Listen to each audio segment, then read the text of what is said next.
Royal Enfield বাংলাদেশে higher CC বাইকের permission হওয়ার পর থেকে অনেক বাইকারই বাংলাদেশে অপেক্ষা করে বসে আছে এই রয়্যাল এনফিল্ড বাইকগুলোর জন্য। যারা বাংলাদেশে এই রয়্যাল এনফিল্ড বাইকগুলোর জন্য অপেক্ষা করে বসে আছে তাদের জন্য আছে আমার কাছে একটা বেশ ভালো সুখবর। আর সুখবরটা হচ্ছে বাংলাদেশে চলতি বছর অর্থাৎ 2024 সালের জুন জুলাইয়ের দিকে বাংলাদেশে এই রয়্যাল এনফিল্ডের বাইকগুলো দেখা যেতে পারে। তো অনেকেই আমাকে কমেন্টের মাধ্যমে রয়্যাল এনফিল্ড নিয়ে বিভিন্ন ধরনের প্রশ্ন করে থাকে, যেমন রয়্যাল এনফিল্ড বাইকগুলো কবে নাগাদ আসতে পারে, প্রথম দিকে কি রয়্যাল এনফিল্ডের বাইক বাংলাদেশে আসতে পারে, আর যে সকল বাইক বাংলাদেশে আসবে সেই সকল বাইকের প্রাইস কেমন হতে পারে। তো আজকে আমরা এই ভিডিওতে এই সবগুলা প্রশ্নের উত্তর দেওয়ার চেষ্টা করব।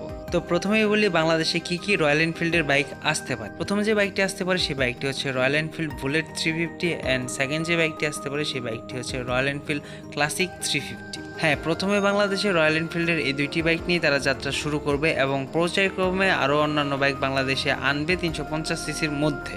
কারণ আমাদের সবসময় মনে রাখতে হবে আমাদের সিসি লিমিট হচ্ছে 375। এবার আসি কবে নাগাদ বাইকগুলো বাংলাদেশে আসতে পারে। ভিডিওর প্রথমেই এইটার আনসার আমরা দিয়ে দিয়েছি, অর্থাৎ চলতি বছরের জুন জুলাইয়ের মাঝে বাইকগুলো বাংলাদেশে আসতে পারে। আর রয়্যাল এনফিল্ডের ফ্যাক্টরি স্থাপন করার কথা শুনেছিলাম নবাবগঞ্জ দুহারে। তো শুনেছিলাম যে ডিসেম্বরের আগে নাকি ফ্যাক্টরি স্থাপনের কাজ শুরু হয়ে গেছে। তো যদি কেউ ভিডিওতে নবাবগঞ্জ দুহারের ওইদিকে থেকে থাকেন আর এই ইনফরমেশনটা যদি থেকে থাকে আপনার কাছে যে নবাবগঞ্জ দুহারের ওইদিকে রয়্যাল এনফিল্ডের কোনো ফ্যাক্টরি স্থাপন হয়েছে কিনা, তাহলে অবশ্যই একটু ভিডিওতে কমেন্ট করে জানাবেন, কারণ আমারও একটু জানার প্রয়োজন আছে।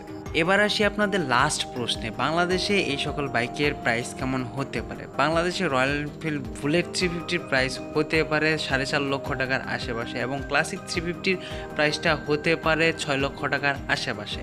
তবে এখানে একটা কথা আছে, এই যে প্রাইসটা বললাম সেই প্রাইসটা হচ্ছে বাইকের যে প্রাইস সেই প্রাইসটা বাংলা টাকায় কনভার্ট করে এবং বাংলাদেশে ভ্যাট ট্যাক্স হিসাব করে একটা আনুমানিক এই যে ব্যালেন্সটা বের হয়েছে সেটাই আমি আপনাদের সাথে শেয়ার করলাম।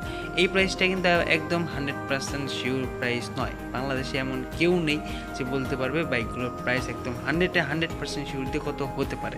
আসলে যে পর্যন্ত বাইকগুলো বাংলাদেশের বাজারে না আসতেছে সেই পর্যন্ত কোনোভাবে একদম 100% শিওর দিয়ে বলা সম্ভব না।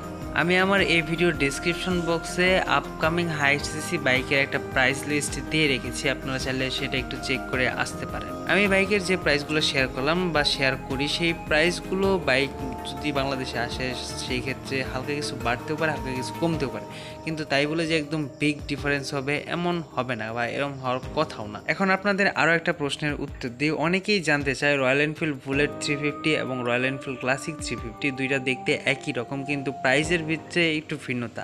বাংলাদেশেও তো দেখলাম যে প্রাইসটা ভিন্নতা আসে এবং ইন্ডিয়াতেও ভিন্নতা রয়েছে, অর্থাৎ ক্লাসিকের প্রাইসটা একটু বেশি বুলেটের থেকে। দুইটি বাইকের মধ্যে কোনো পার্থক্য আছে নাকি দুইটি বাইক একই? দেখতে যেহেতু প্রায় অনেকটা একরকমই লাগে, তো বলবো বুলেট 350 এবং ক্লাসিক 350-র মধ্যে 100% পার্থক্য রয়েছে। যদি আপনারা দুইটি বাইকের পার্থক্য সম্পর্কে জানতে চান তাহলে অবশ্যই কমেন্ট করে জানাতে পারেন, তার জন্য একটা ডেডিকেটেড ভিডিও আপনাদের দিব। এর বাইরে এই দুইটি বাইক সম্পর্কে যদি বিস্তারিতভাবে জানতে চান তাও কমেন্ট করতে পারেন, সেই সম্পর্কে একটা ভিডিও পেয়ে যাবেন। তো ভিডিওটা ছিল এই পর্যন্তই। ভিডিওতে জানা গেছে আর ভিডিওটা আমার লম্বা করার কোনোই মুড নাই। তো যারা রয়্যাল এনফিল্ড বাইক সম্পর্কে জানতে চাচ্ছিলেন বা যারা রয়্যাল এনফিল্ড বাইক সম্পর্কে অপেক্ষা করে আছেন, আশা করি তাদের রয়্যাল এনফিল্ড বাইক সম্পর্কে একটু হলেও ইনফরমেশন দিতে পেরেছি। আপনি যদি ভিডিওটা দেখতে দেখতে এই পর্যন্ত চলে আসেন তাহলে একটা লাইক করে দিবেন, কমেন্টে আপনার মতামত জানাবেন। অবশ্যই যদি ভিডিওটা ভালো হয়ে থাকে তবেই লাইক করবেন।